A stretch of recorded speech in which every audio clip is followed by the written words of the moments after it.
gudoomiyaha gobolka Togdheer Maxamuud Cali Saleebaan Ramaax oo ay weheliyeen isuduwayaasha wasaaradaha deegaanka duulista iyo hawada iyo xanaanada xoolaha Soomaaliland oo maanta warbaahinta kula hadlay garoonka diyaaradaha magaalada Burco ayaa bulshada gobolka Togdheer ugu bushaareeyay mashruuc lagaga hortagayo abaaraha soo noqnoqda kaasi oo ah caws lagu beerayo qayb ka mid ah garoonka diyaaradaha Burco waxaana mashruucaasi hirgelinaya xukuumadda Soomaaliland waxaa markaa inoo diiday in aynu dhulkeena ka faa'iideysano xoogii waynu haysanaa mahayadun baynu ka sugnaa garow inoo keentaa maya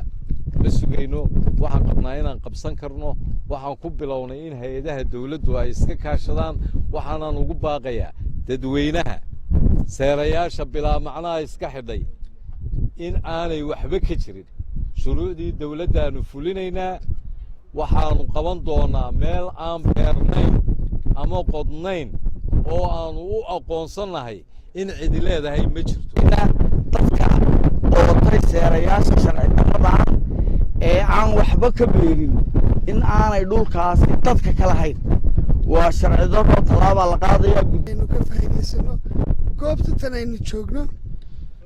airportkiya berigii dhaweyta abaar u dhaceen waxaa la sameeyey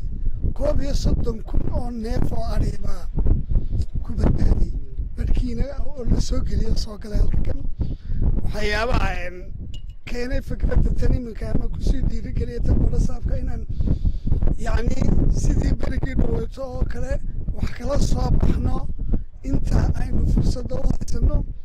waqtiina airportka shaqooyin baa ka socda laakiin dhul weyn oo bannaan baa u xidhan siga aanu go'aansanayna waa sidaa muuqata ee cagabtu ay jeexday saaka waanu bilownay aan fadhiga ka kacno aan wax qabsan kadibna la gooyo asaga oo siidhka uu bixiyana ha dhowto dhulka uu ku dhacayo oo kii aan beeray mooye ku kale uu ka soo baxayo ayaanu ku tashanay waxaa kale oo sidaa muxuu ahaa siduu u sheegay go'aan lagu gaaray in dhul daaqsimeedka la ootay ee gobolka la tirtiro oo qof meel ootay oon wax ka soo saarin aan laga yeelin وشيبة عمر عثمان شيبة شاكية TV عالمي SBC مقالة برعو